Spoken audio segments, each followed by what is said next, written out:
Hi, good morning. Let's see why it's the Ides of August. It's August 15th. And I'm going to do a few things this morning. I'm hoping to do anyway. One is test the leakage on all these capacitors I've removed. I didn't do it one at a time, so I'm going to do them all at once. We'll see what condition they're in. Take a guess.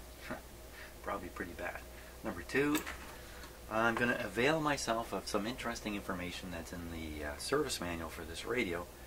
And I'm going to pop each of these tubes out one at a time and measure the pin resistance that I discover in each of the pins, because they have a chart that contains what it is you should see at that point. And that's really helpful troubleshooting stuff. So we just go through each one of these tubes and compare it to the expected result. Maybe we'll find something that way. And last thing is, if I can get around to it, to test these tubes, in particular the output tube, and we'll see what we get. I can also, I believe, no, maybe I better take that back. I was going to say I think I can test the 2-pin voltages. I pull a tube out and test the voltages in there, but no, I don't think I can do that, because pull any one of these tubes out and they all go dead because they're in series. So let's get going on the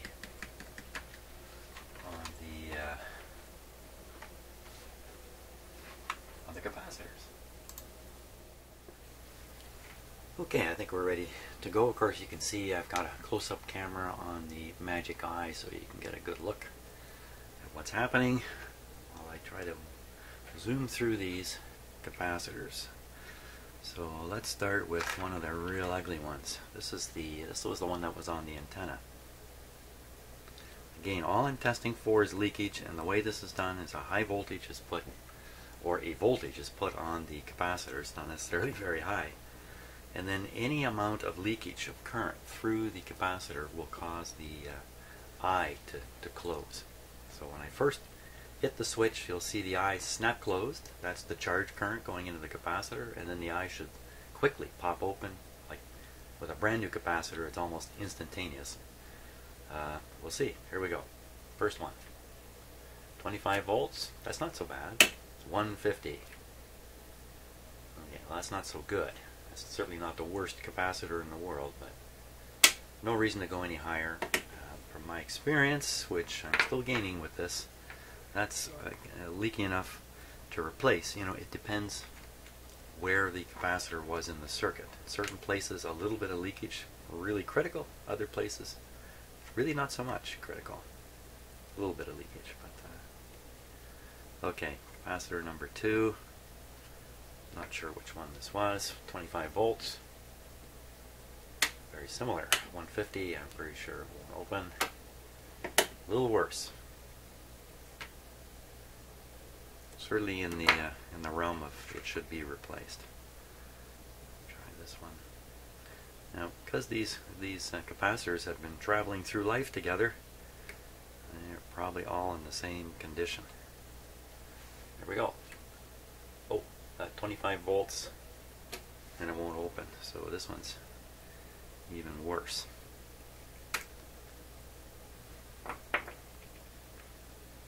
Here's another ugly.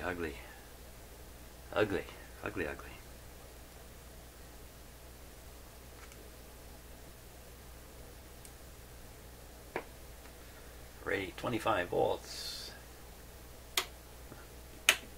150.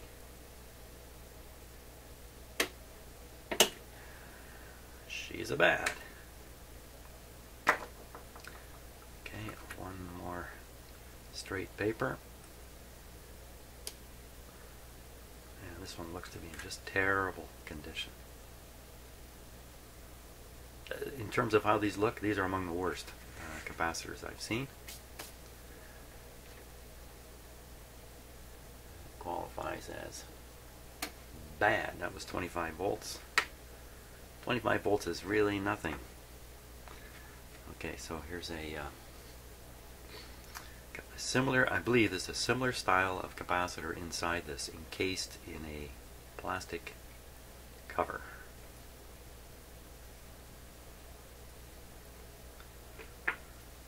25 volts. 150. See, the plastic cover, and this may even be a much newer capacitor, hasn't preserved the capacitor at all. One more plastic one here.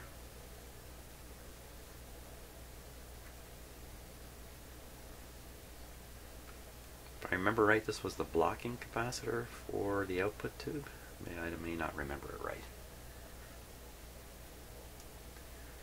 Okay, 25 big volts.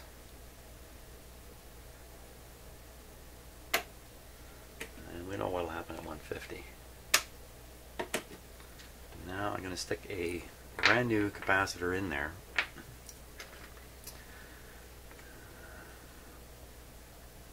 For a reality check. This is a brand new capacitor. 600 volt breakdown rated capacitor.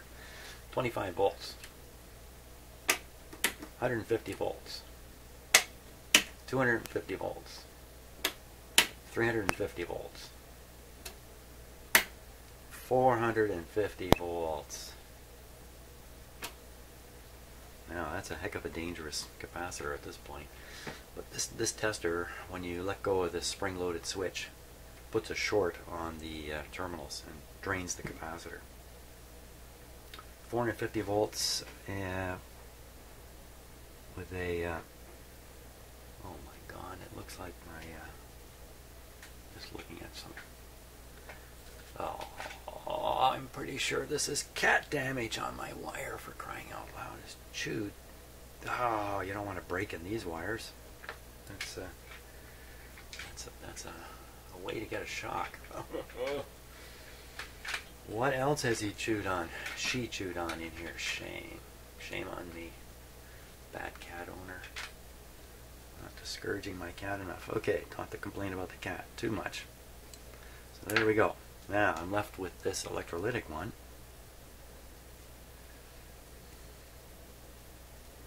Positive.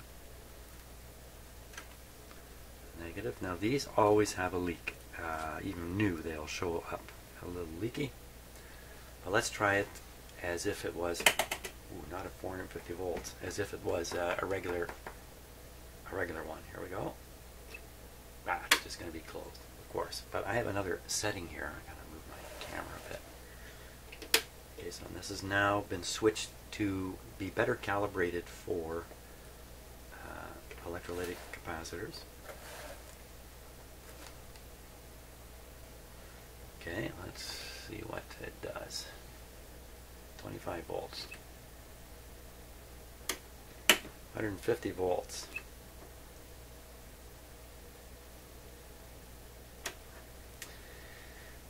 Well, it's distinctly different from the other ones, but the testing device has been recalibrated now in some way to make it more suitable for testing these. I don't know if I can watch the eye and make the same conclusion when I'm in the electrolytic setting as I could in the other setting. This capacitor is rated for 150 volts. Ooh, okay, I better not go any higher. I was going to crank this one up, but I won't. So, you know, better that I change this out than leave it, even though in here it's actually testing fairly good. Let's give it a try on reading its capacitance. I think this was a 12 or a 20. I couldn't tell for sure because I scraped the numbers off. Well, let's try reading it. So over here. Now the way this works is the eye stays closed until I turn the dial to the right setting and the eye will pop open. If this is a 12 would show up around here. There's the pointer. Oh, see that little dip there? Okay. So we're looking around 10. So this is reading about 10. I think it should be a 12. I think I put in, what did I put in? A 22. I put in a big one. So just to get a better idea how these should work, let me grab a brand new electrolytic capacitor.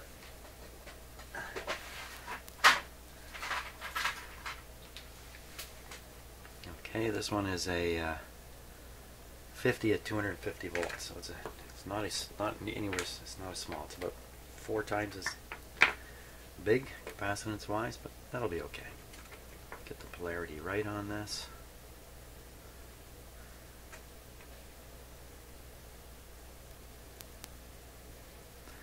What we'll do first is flip this back to regular capacitor here.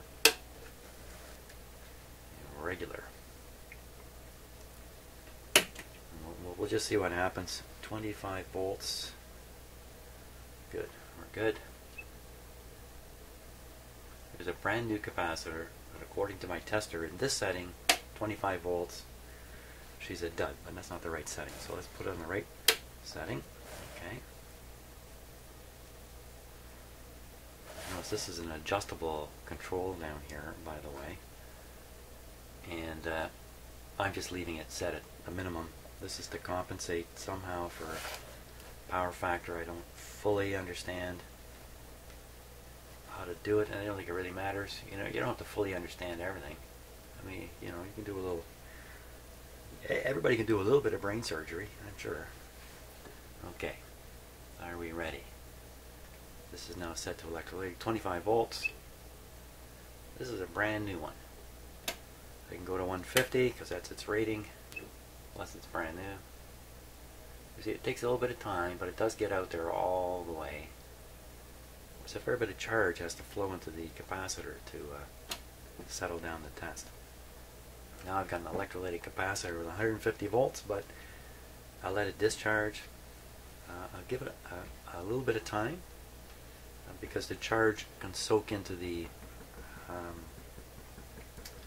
the insulation, the dielectric material inside here. You gotta let the charge soak out. Okay, I'm sure it's good. Okay, what did we find out there? Found out the old electrolytic one wasn't that bad. Hey, why don't we try this big sucker?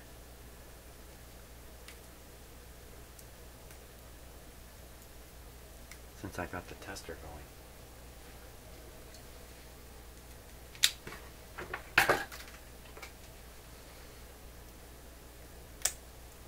This radio was humming. Yeah, Just need to get a little bit of lead exposed here.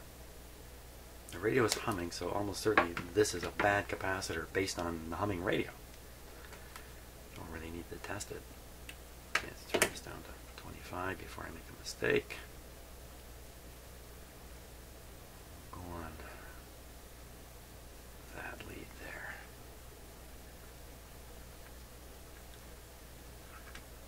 Camera shutter rate has dropped because I don't have a lot of light on over here. Okay, 25 volts. What do we get?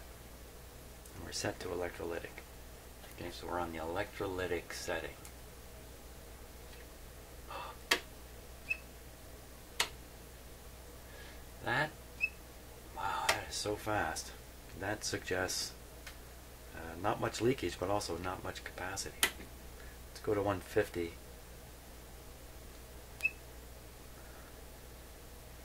Well, you know, it's not testing as a dud. Let's try this other section here.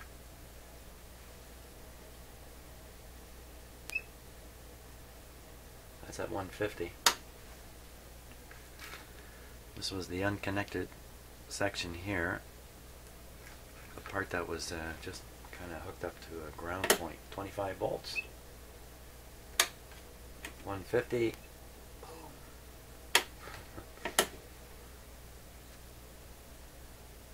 Again, I'm not exactly sure what to say, but you know, really look at it. And the radio was humming like crazy. There we are. That's the end of the capacitor fun. Okay, on to the next thing. Okay, so we're looking at the schematic here, and up in the upper part of the schematic is this fantastic chart. And this chart shows the expected tube pin voltages and the resistance measured at that tube pin. Resistance, up here it says voltage over resistance. It would be 73 volts over 100K. That's how they're showing it. read to the common bus. So not read to the chassis, but read to the basically negative wire on the filter capacitors. You could look at it that way. Line voltage, zero signal input, voltage control at minimum.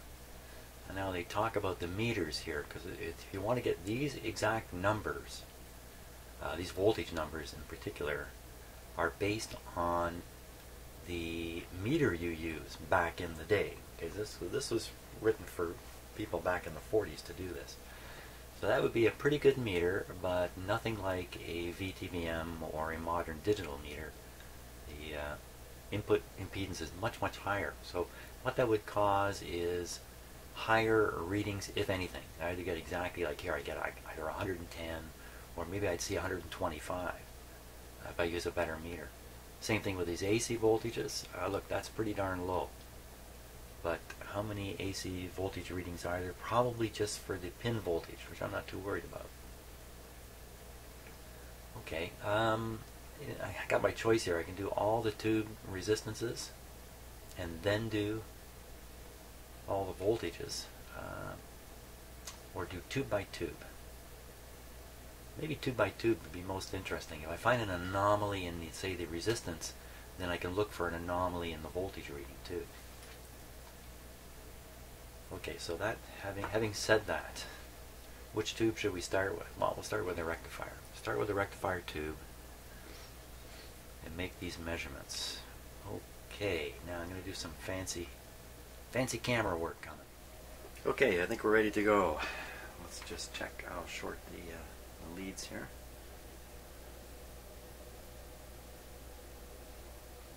We can get down to 0 there. There it is. Now I've got to hook up the negative to the right point in the radio. The easiest point is going to be the negative terminals on the power supply filter capacitor. Right there. Okay, that's not going to short anywhere, I don't think. These are a little loose in here. I'll have to fix that later.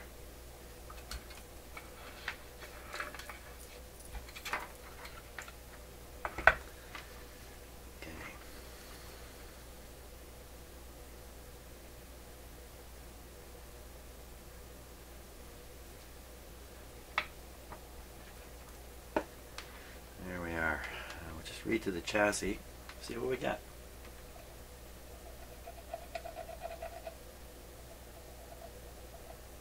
Now there is a resistor between the negative bus and the chassis. I think it's a, well, I don't know what it is.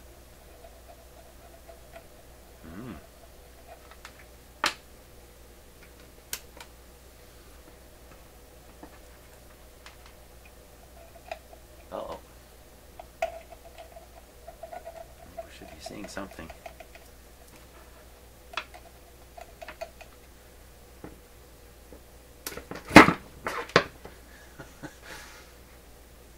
Using a drunken sailor to hold my meter up.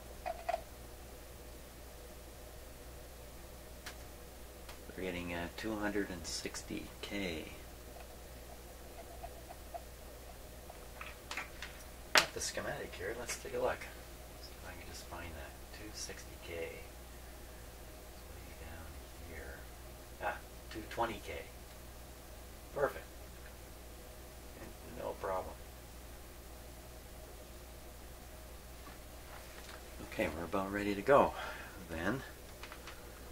So I have a tube extender. Thank you once again, you who sent me the tube extenders. I'm going to make use of them here. So we're going to pop this out. You can see the radio's not plugged in or anything. Just doing resistance measurements.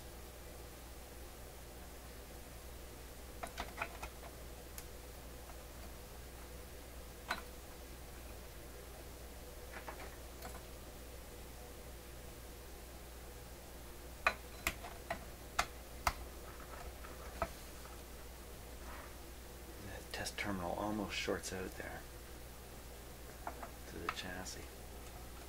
There you go. Make sure that's not touching there. Good show. Pin numbers.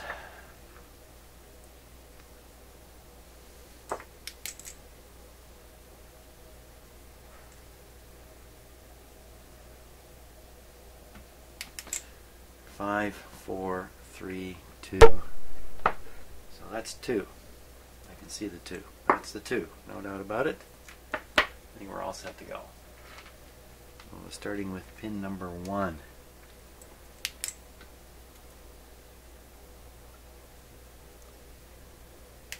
Okay, so pin number 1, and we're getting, oddly enough, exactly the same reading we were getting before. That's a little bizarre. What is pin number 1? Pin number 1 should read 0.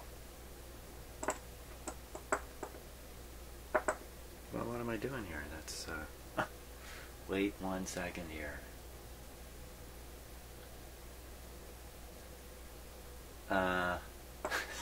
I'm frozen. Look again. Okay, 35Z5, yes. Rectifier, yes. We're on the right tube here. Pin number 1. Did I get pin number?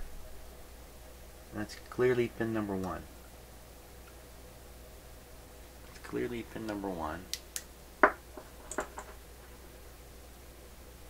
Oh, for crying out loud. I'm looking at the voltage part of the chart.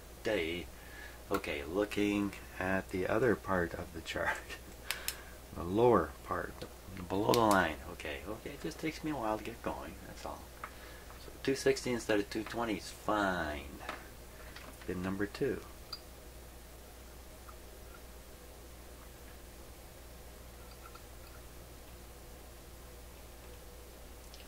Should read 115. Let me change the scale here.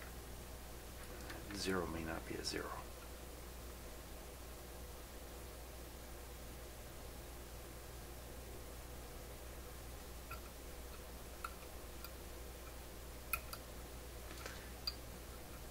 When I'm doing this with the tube in place, the instructions weren't actually clear. Usually you do this with the tube out.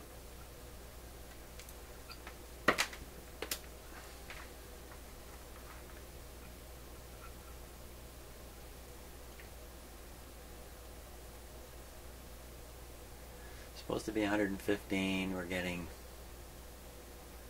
1800. Wow. And the next one is very similar.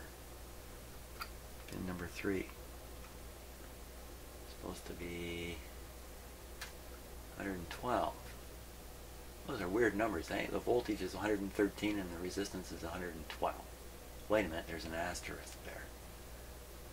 Asterisk for the voltage reading. So there's some note we got to read. But I'm not doing the voltage. So both these are reading a little high. Let's see, pin number 2 is a heater. Pin number 3 is a heater center tap. Okay, pin number 4 not connected.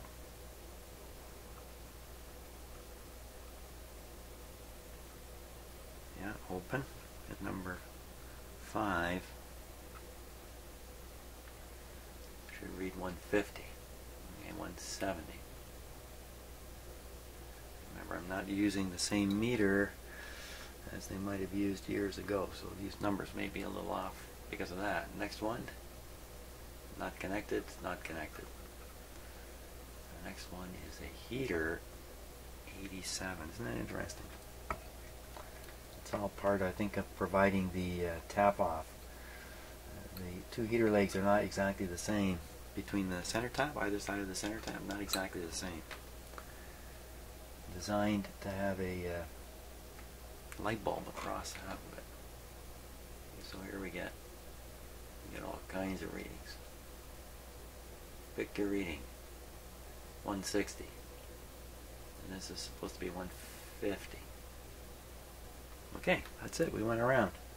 Didn't find anything really way out. Nothing really way out. Is that pin number 2 again?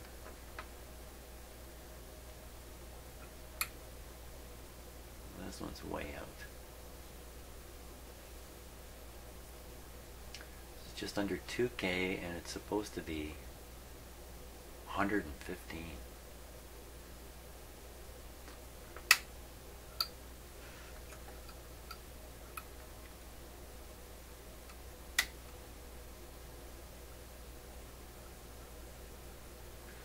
this is more than 10 times out. Pin number 2 is a heater. What's that? No, it's the light bulb's in. It's always been in. How do you end up with that such an incorrect reading there? What's happening? Appears to have a mind of its own.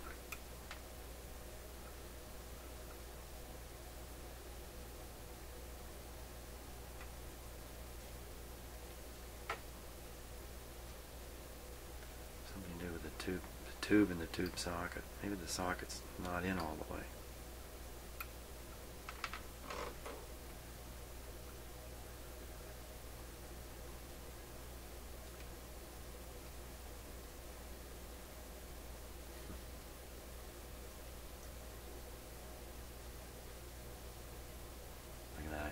See, I got right down to 100. Ah, my meter. Break time.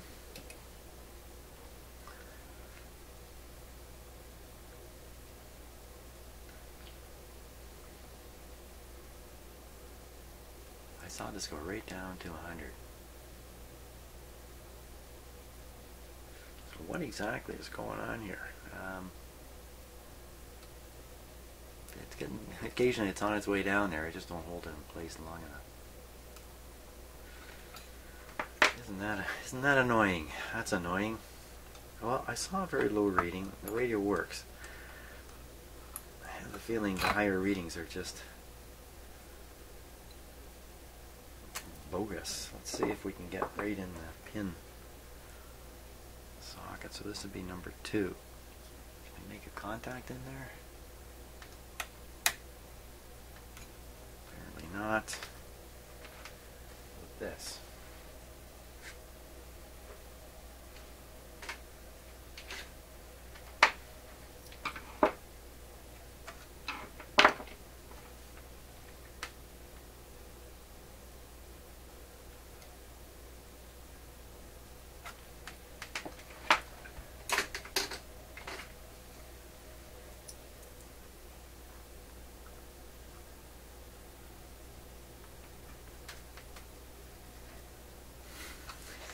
Pretty sad attempts here.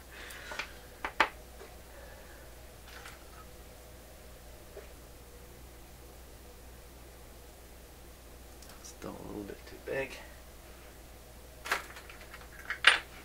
Something's got to go down there.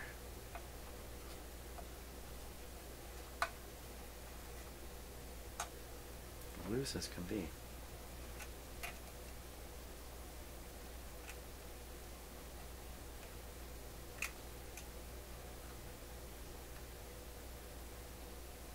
Getting nothing because the tube is pulled out.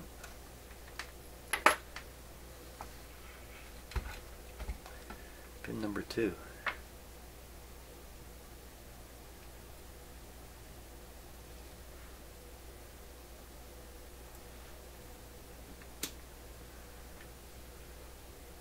One, two. What's happened here?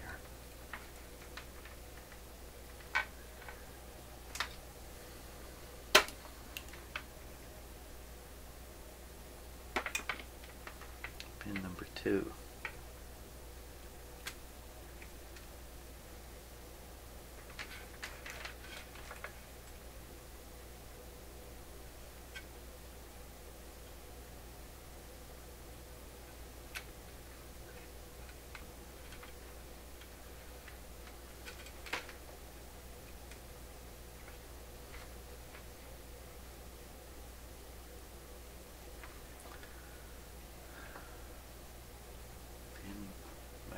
Pin number 2, 115 ohms.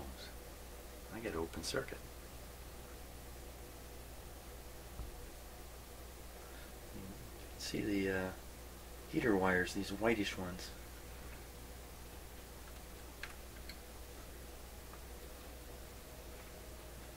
Oh, these whitish ones. These whitish ones are actually the light bulb,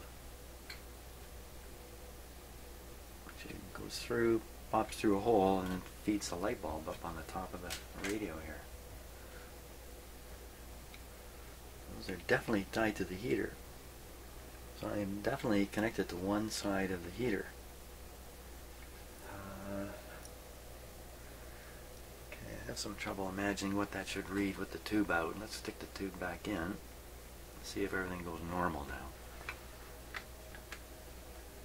Chasing ghosts. Spent a lot of time chasing ghosts in this work. Ghosts are in your equipment, they're in your head, they're everywhere. Well, that doesn't make any difference.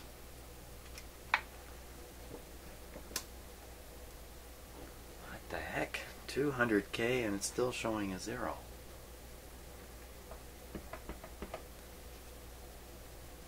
What am I doing wrong here?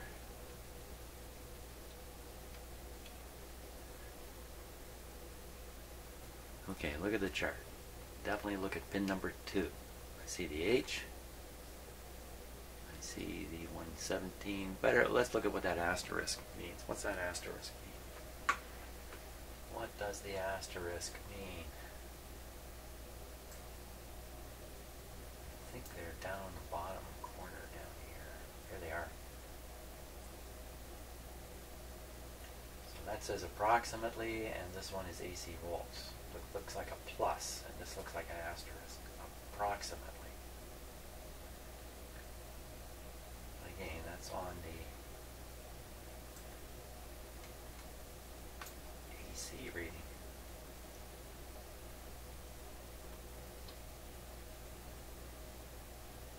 Now, I think when you look at this, what you're seeing is line voltage 117, and then you're looking for, further into the heater, it's dropped a bit. This is where the light bulb's connected.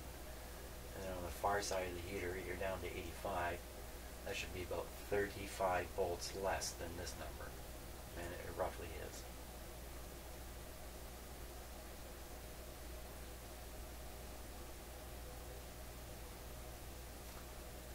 So this resistance is, I don't know what. Have a look at the schematic. Okay, let's look at the schematic on the rectifier tube.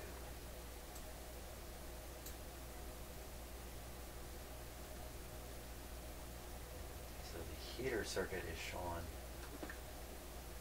down here. Here's the heaters, 2, 3, and 7. Well, I'm measuring from 2.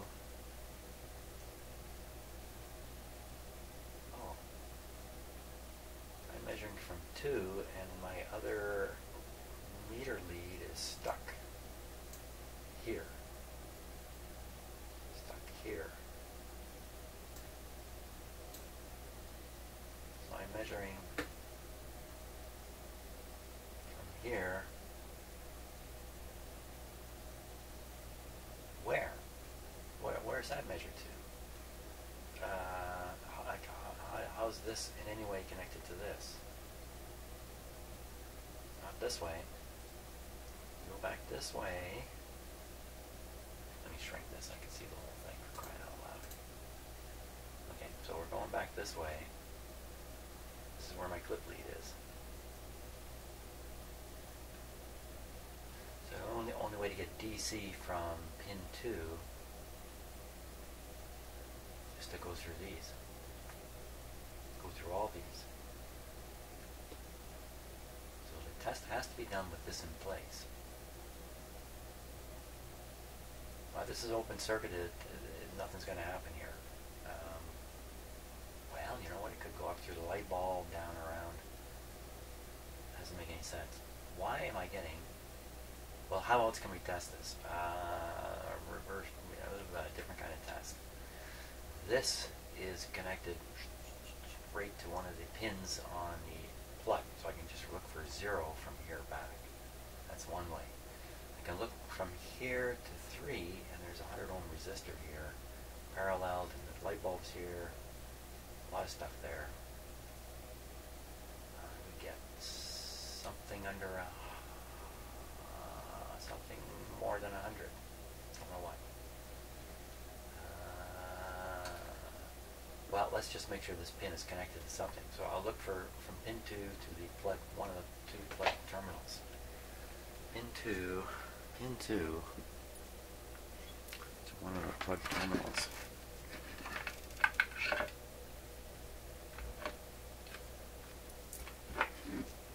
for a 0. Oh my gosh.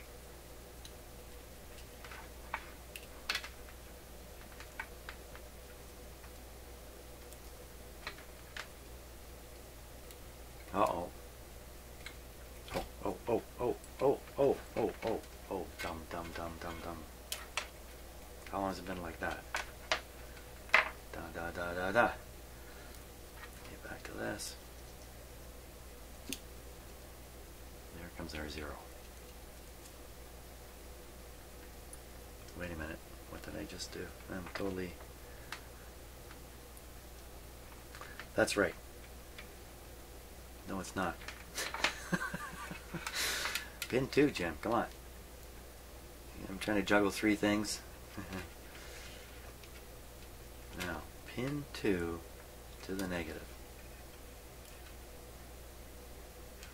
To the B minus. 0. Not 0. There it is. 117. What exactly took... maybe I had this negatively clipped wrong off for a while.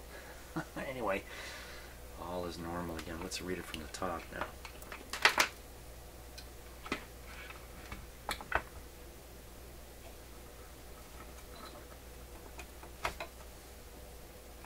Once again, I don't know if I can make contact like this.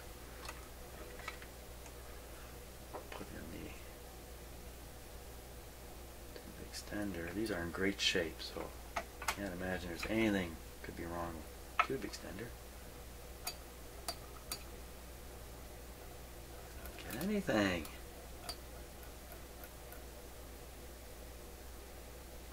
Pin 2 on the top. How's this radio work like this? Pin 2 on the bottom. Whoa, whoa, whoa, whoa, whoa.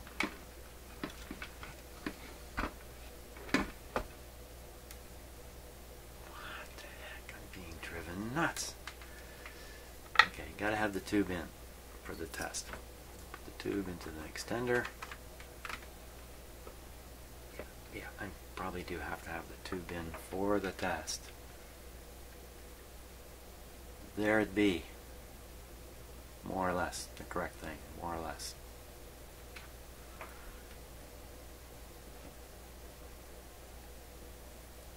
And then if I try it up on the tube extender, there it is. Okay, don't really know where I've been all this time, but end result, all those resistances are measuring okay on the tube socket after all that craziness.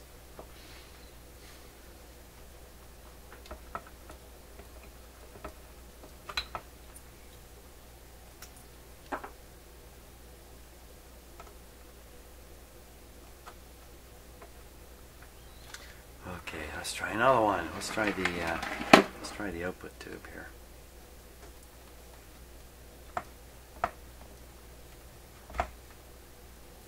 L6, very common tube. 50 volts on the heater. Okay.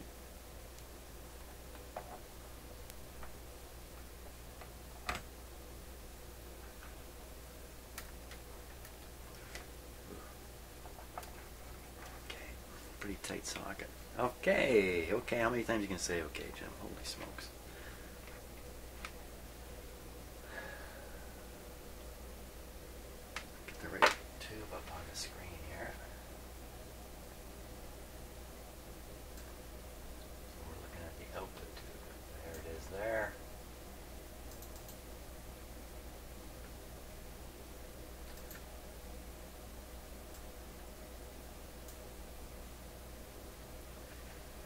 Okay, now 5, 4, 3, 2, 1. 1 is here.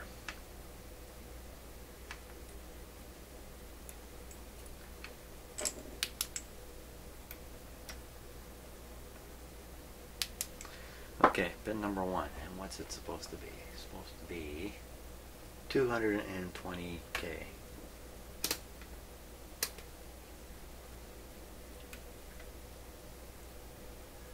260. Okay, pin number 2 should be 40. Again, I think we're reading through the tube heaters now. 40 ohms on 2.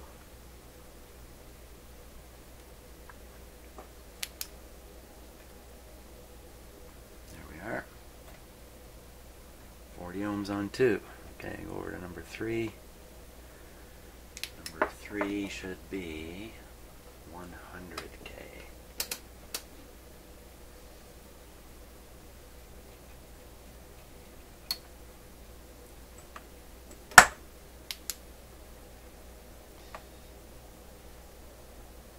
Supposed to be on 3. There's 3. 3, 100K.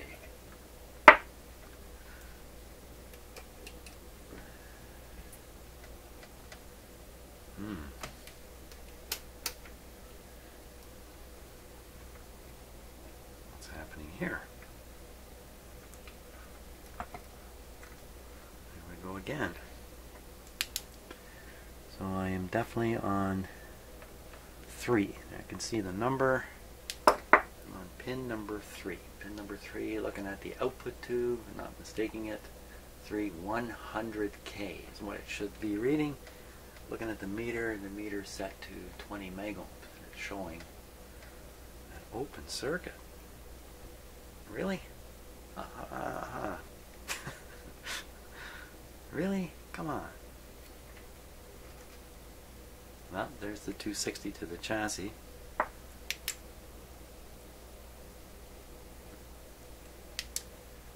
What's going on? Okay, we gotta investigate this a little bit here. Pin number 3. Pin number 3 is the plate. Pin number 3 is the plate. Oh, what's that? It's like an asterisk there. 100K roughly off the plate. Okay, we look at the power at the actual circuit here. Plate. Pin number 3. We get 100K.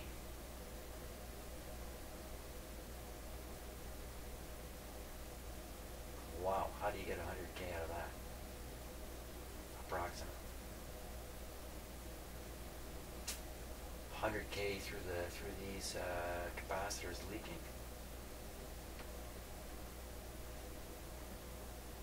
Where else can you possibly get that?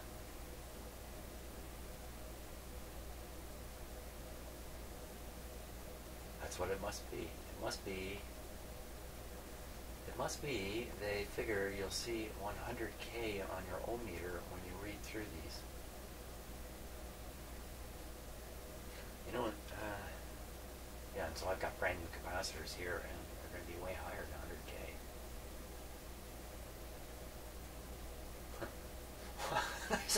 I thought this would be real easy, you know, the numbers on the page, hook up the meter, read the number, compare it to the page, move on. It's not so easy. Well, let's go up to 200 megohms. Come on, baby, show me something. So we're seeing something when we put it up to 200. You got me. My theory is, that's my theory. My theory is what I said. Okay, on to 4.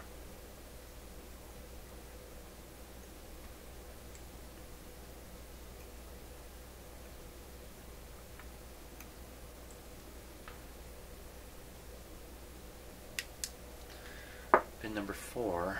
Oh, it's back here. Pin number 4, 100K.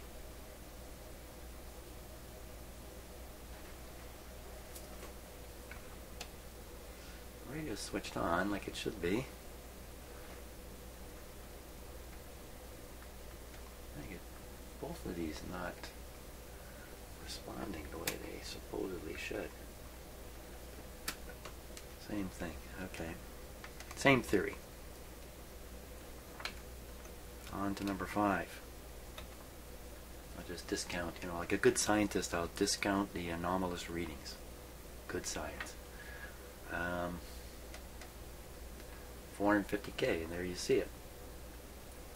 450K.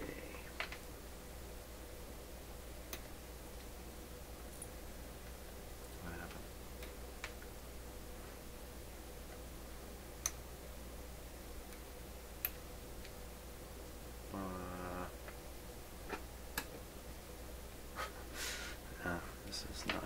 It's not going well. Oh, my lead separated here.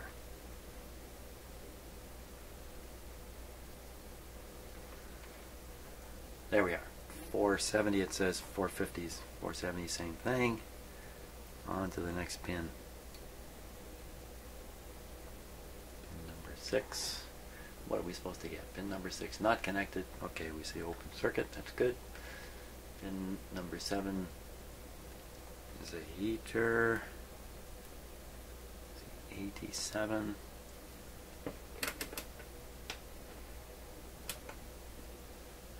84.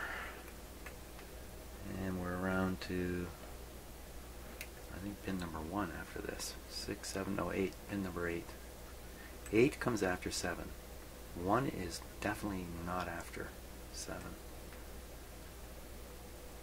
And we see 150, and it's supposed to be, whoa, whoa, whoa, whoa, I'm doing, no, wait, no, that's what that looks like, the cathode resistance. Pin number 5, 6, 7, 8. Right, there we are. I'm looking at the wrong spot on the chart. 150, right on the money. Of course, I just changed that resistor. So here we are. Okay, other than some wonky readings, which appear to be reading the, let's call it the leakage resistance of the filter capacitors, and I get open circuit on my nice modern capacitors. Again, the radio works. I really should be slow to conclude there's a big problem here. Okay, so I think I'm going to call it quits on this session. So so far I've tested the two tubes that take a beating, the rectifier and the output tube, and all the circuit values seem to be okay. That leaves us the 3 12-volt tubes to check, and then let's see what would be next on the list. Alignment, dial accuracy, and then the general checkup. We'll use my get a chance to use some other instruments on it, and by then I think this radio is really going to be working well. Fantastic. Thanks for watching.